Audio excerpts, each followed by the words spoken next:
This is Ali Dogar, your host today. Tonight, what is happening? Actually, I called the media briefing and an exclusive dinner with Laura Rees and some business tycoons. I called and all the friends and families who are going to attend this program tomorrow, World Marketing Summit and Kotler Award. This is an international fame program that we are doing here in Canada, and I'm the Canadian owner of that. This is going to be one of the wonderful events tomorrow. And a lot of brand builders, university students, university teachers are coming. And what we are actually doing, we're moving our activity towards business and marketing rather than those activities that we have been doing from last 70 years. Let's start thinking about the business, marketing, and growing ourselves and our fellow Canadians. Thank you so much. All the best.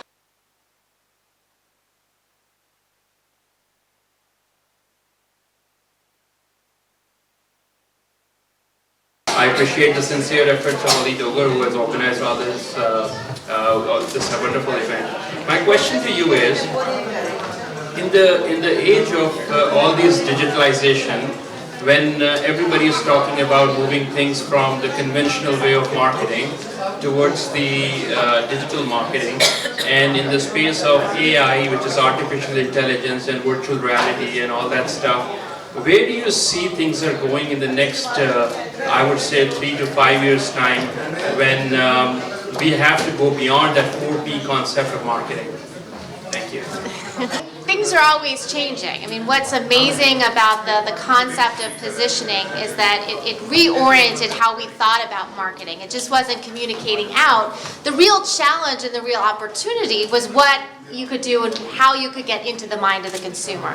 That is, and always will be, the real goal, right? To own a mind, to build a brand inside the mind.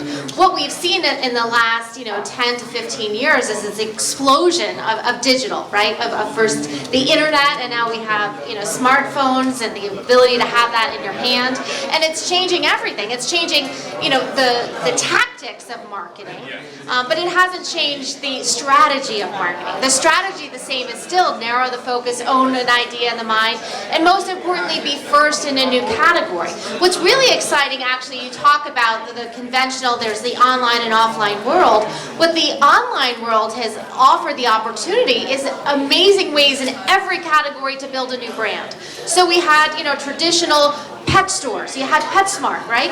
So you now have a whole new channel for a new brand called Chewy that's digital only, and that has become a huge brand that is actually bought by PetSmart, right? And now actually that is the multiple brand strategy that we see so important in the 21st century, that you can't have one brand that stands for everything. And when you have new opportunities like we see in the online world and digital world, and there's always opportunities for new brands and new categories come up. But the real winners are going to be those that take advantage of using a new brand name for that new strategy so that they can own something. Can I add a small piece there before we'll open up the floor for someone else?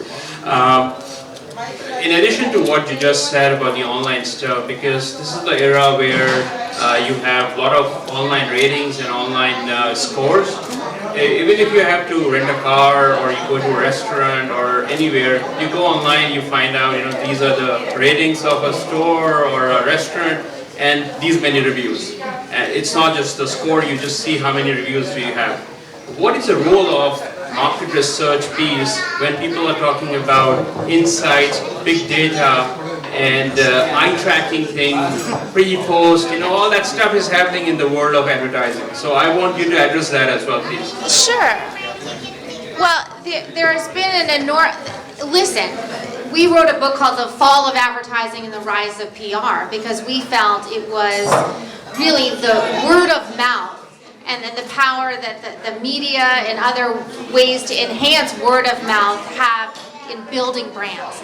And it has always been that way, but it's even more so this now because of the ability of the internet to increase the speed and the voice of word of mouth, so that you do have ratings that they're incredibly important. It used to be people talking to each other at the water cooler. Now they can talk to each other online and they can get access to even more word of mouth. So that has become more important. And what we talked about in that book is, what is the driver of advertising? Is not to introduce people to products or services. It never was. That's the role of word of mouth. And also, I mean, you're going to see that, also with this social media influencers, people see right through that. Once they have the idea that all these people are being paid, it becomes less powerful. And you see the companies backing off it. They want real people to, talk about their products. They want real word of mouth, because that's where the power is. You're saying word of mouth is the way to go, so it can induce. That's the way. Yeah, the word of mouth is the way to build a brand, to get people to talk about it. And you have to be new and different. You have to have some sort of, news value to your brand. But at some point, the reality is, at some point, you run out of word of mouth. Nobody's reading a review about, should I go to McDonald's or should I drink a Coca-Cola? There is no word of mouth. For them, they are forced and put in a time like Starbucks used to have incredible word of mouth. Starbucks now. So now, Starbucks is and Chipotle and Popeyes are in a position of reminding you why you need to return to them.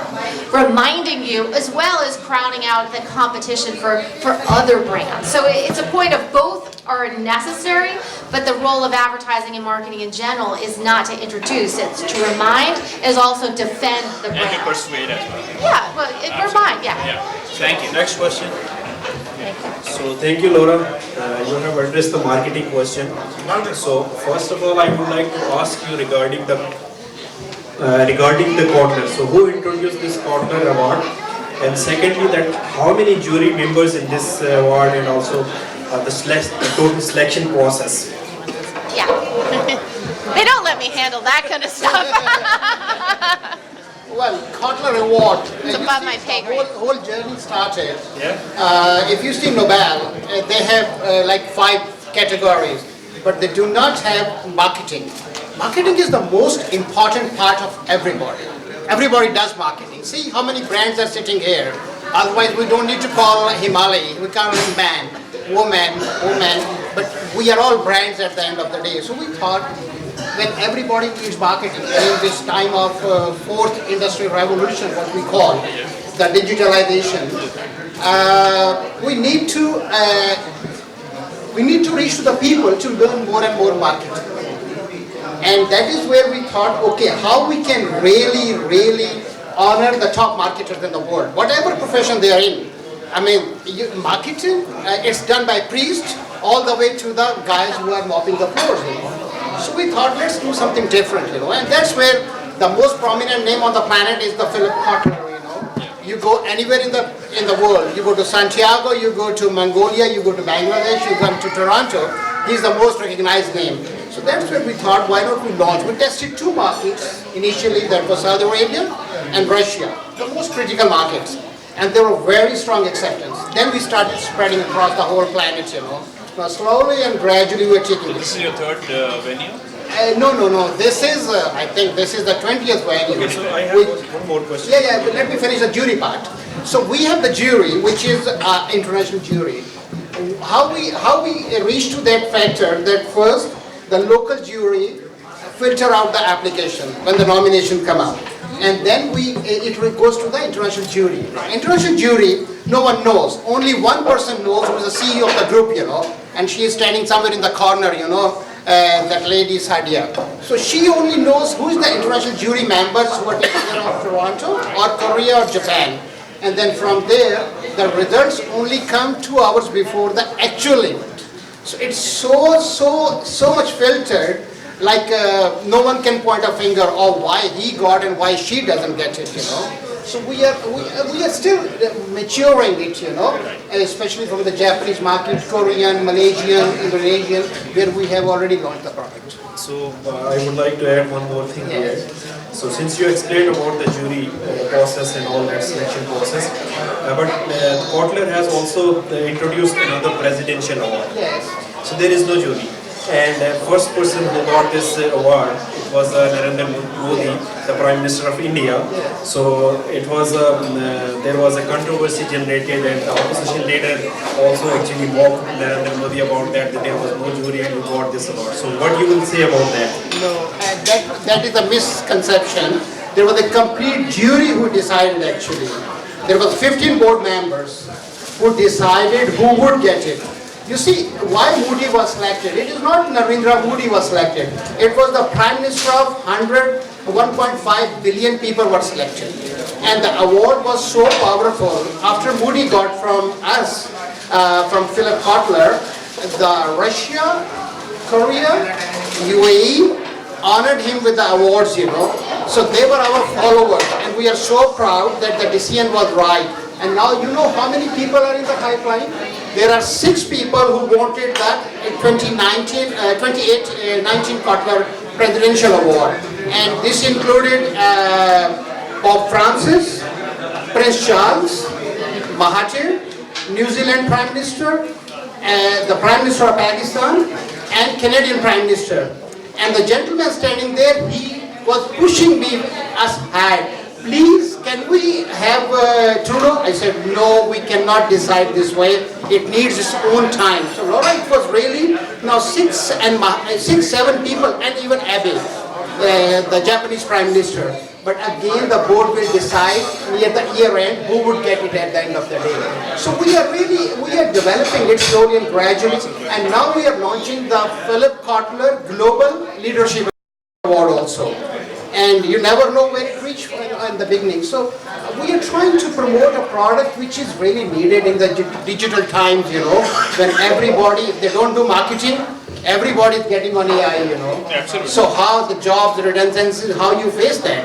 So technically, if I tell you, with the Kotler Award and WMS, we are trying to decrease the gap between corporate and academia. One. Second, we want to convert employability into deployability. You see, there's a big difference. Employable, everybody is employable when you graduate, but deployable who add value to the company. We don't want the kids to make CV after graduating. They should go, they should talk, that what value they can add. And that is what is required in the coming era.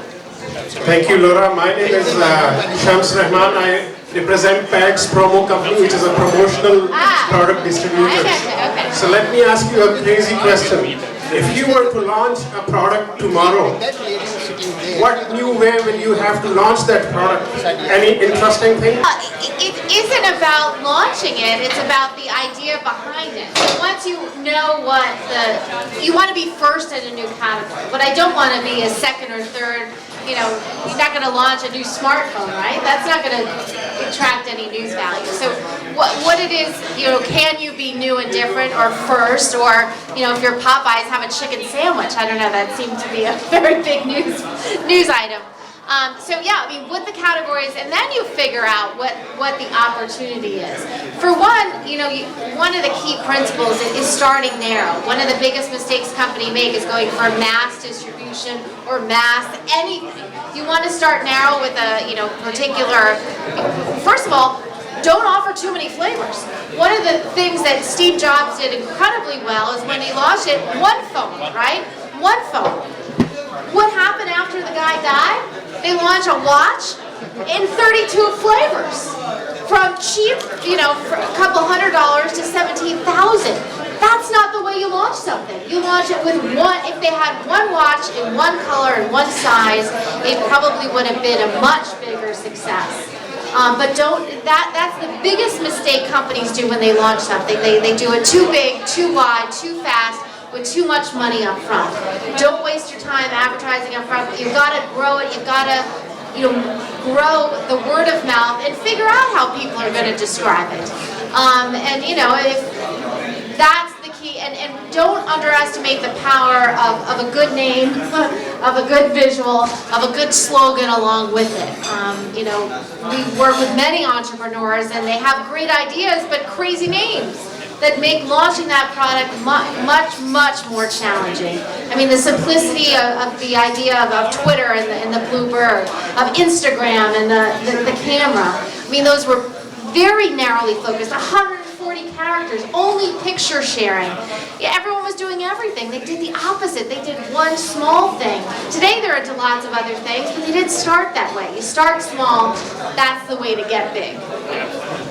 So guys, we have Hunter sitting here. Any condominium question or something? Okay, well, I can ask. How do you build a new condo? They guys are like all real estate guys. Do you want to talk about the marketing of those condos, or do you want to give suggestions to the realtors, if I may ask? Yeah, sure. Well, see, what we see Getting is... Trump condo? They were a big... Now it's the St. Regis. Oh, yeah, that's good. Well, in this gamut of all the marketing and all that stuff, what is happening around, we see there are a lot of realtors, over 100,000 realtors in the entire GTA region or so. The majority of them are working towards the buyers program, and then they go to the sellers. But when it comes to condo and pre-construction, there's a lot of ifs and buts. I want to ask you, what suggestion do you want to give these realtors when they're too small and they want to grow big? How do they market in the era of aggressive marketing? So what do you suggest all those realtors who are listening out there? Thank you. So I think we're blessed in the GTA to have such a strong pre-construction market. There's probably in a slow year 25,000 sales, and in a busy year up to 40,000 just pre-construction condo sales, not counting 40,000. Yeah, 25 to 40,000 annually. So, and we have a 20% market share, so a pretty big chunk of that market. So I think we can have a good judge of what happens. But what we always, when I address realtors a lot, and I say that historically what they've done is they've marketed to a group of people. They've marketed to a group of people, and then they respond to those people as their client base through needs. Somebody needs to sell. Somebody needs to purchase. They kind of lose their creative focus of marketing. So one of our advices is that a lot of those pre-construction condos are bought by investors. So how many of those realtors call up their clients that they've had for many years who trust them and say, I've responded to your needs, I've listed this, I've sold that for you, I've helped you when you're a buyer, I helped you when you're a seller, but what are you doing with your investment dollars? You're going to the bank and talking to somebody who's trying to sell you a mutual fund who really probably has less money than you do. So we try to get them to be a little more creative in terms of their practice and to really do a direct market approach to them with respect to, and that can significantly expand their practice. First of all, some of the most successful entrepreneurs in the world didn't go to school. I don't want to encourage anyone from dropping out, but many of them did, including Bill Gates and Michael Dell and many others. And education is important for marketing your brand, but unfortunately you're right, many of the educational institutions aren't teaching you necessarily what you really need to know. And they have to think about their brand and improving, their teaching and their styles and their curriculum to get the students to come, right? I mean, that's on them. I think for you, you have to look at education for what it is. For learning some of the basics, but it's really, making those connections, those study habits, learning those things and using that institution as the opportunity to get those internships. Where I think that really you can learn from mentors, from businesses, from experience. That's the thing that the youth has everything except the one thing that many companies want and that is very helpful, experience. But you also are not hindered by experience. Because you get to a certain age and you're kind of stuck in your ways and you don't see the new opportunities, and you do see that. You do have fresh eyes on the situation, on the world, and you're not hindered by, we can't do that, we've never done that, nobody does it like that. You can see that. So, that is a value that you can bring to a company. But as the education, take it for what it is, but get out there, do internships, paid, not paid, any of those things. Make those connections, meet those people, because it's people that are going to give you a job. And as many as you can meet is the best you can do. So that's why what I try to do in this program is to connect 3 layers of the market. students, educationists, and the business tycoons. Everybody will experience a very